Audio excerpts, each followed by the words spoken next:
नमस्कार, मैं हूं सुनीता शर्मा और आप देख रहे हैं न्यूज एक्सटेंशन। प्रतिदिन की तरह आज हम फिर से हाजिर हैं एक नई खबर के साथ। तो आइए देखते हैं आज के समाचार। मैं इस बात के लिए अपना थोड़ा दुख व्यक्त करूंगा कि उन तक क्या खबर पहुंची मैं नहीं जानता, क्योंकि मैं ही नहीं पूरा देश बहुत सम्मान करता है और वो इसके अहल भी हैं। मेरा उनसे मुख्यमंत्री रही नहीं रही इससे कोई लेना देना नहीं, लेकिन वो एक बड़े जनसमूह की नायक हैं। हम उनकी इज्जत भी करते हैं, एहतराम भी करते हैं, और अगर उन्हें मीडिया के माध्यम से कोई ऐसी खबर मिली है जिससे दुख पहुंचा हो तो मुझे अफसोस है उसके लिए। उनकी अहमियत में मेरे नज़रों में दिल में कोई कमी नहीं है और उम्मीद करता हूं कि आइंदा भी सियासतदान की हैसियत से, वो एक बड़ी सियासतदान है, मैं तो एक छोटा वर्कर हूं, उस हैसियत से और इस हैसियत से भी कि जब वो रामपुर तशरीफ लाई थी जलसा-ए-आम में तो मेरी मेहमान भी थी और उन्होंने महसूस किया होगा कि मेरा बिलखुसूस उनके साथ कैसा एहतराम का रिश्ता रहा। मेरा ताल्लुक दरअसल कांशीराम जी से बहुत रहा है और ये बात शायद किसी को नहीं मालूम है कि वो तकरीबन सुबह 4 बजे तशरीफ लाते थे मेरे पास।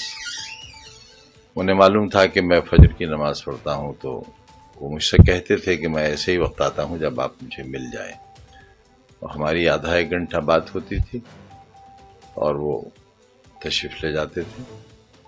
मेरा उनके बड़ों से भी रिश्ता रहा है। मैं ऐसा नहीं हो सकता कि कोई ऐसी बात कहूँ या करूँ जो दुख का कारण बने, शिकायत का सबब बने। मुझे अगर मिलना होगा, और मिलने के लिए ज़रूरी नहीं होता कि हम सिर्फ राजनीतिक कारणों से मिलें, हमारी कुछ इंसानी ज़रूरतें भी हो सकती हैं, हमारी अखलाकी ज़रूरतें भी हो सकती हैं, समाजी भी हो सकती हैं। उसके लिए तो हम मिल ही सकते हैं, कभी भी ज़रूरत होगी तो मिल सकते हैं। मैं शुक्रिया अदा करूंगा उनका कि उन्होंने कोई ऐसी बात नहीं कही जिससे मेरे दिल को ठेस पहुंचती। बहुत शुक्रिया। इसके अलावा उन्होंने सपा सरकार पे भी आरोप लगाए हैं कि उन्होंने स्मारक बनाया था।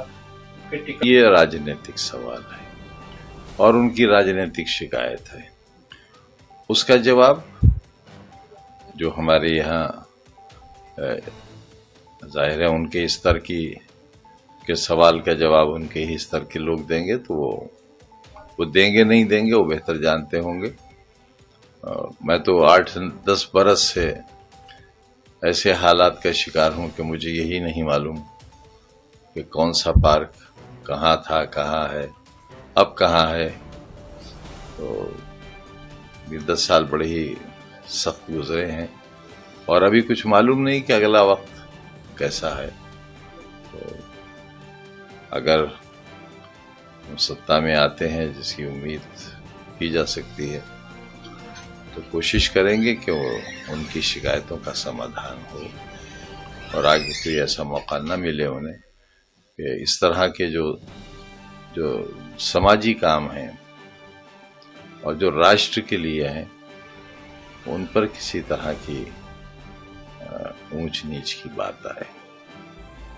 इस बुलेटिन में फिलहाल इतना ही। कल फिर मिलेंगे कुछ नई कुछ ताजा खबरों के साथ। तब तक के लिए नमस्कार। समाचारों के इस भाग के प्रायोजक हैं डेकोरी इंटीरियर्स। क्या आप भी अपने घर का इंटीरियर करवाना चाहते हैं? तो ठहरिए, मैं आपको सलाह देता हूं कि डेकोरी इंटीरियर की 5 गारंटी, इस कंपनी की रेपुटेशन और बेहद रीजनेबल प्राइस के बारे जानकर निर्णय लें। स्क्रीन पर चल रहे नंबर पर संपर्क करें।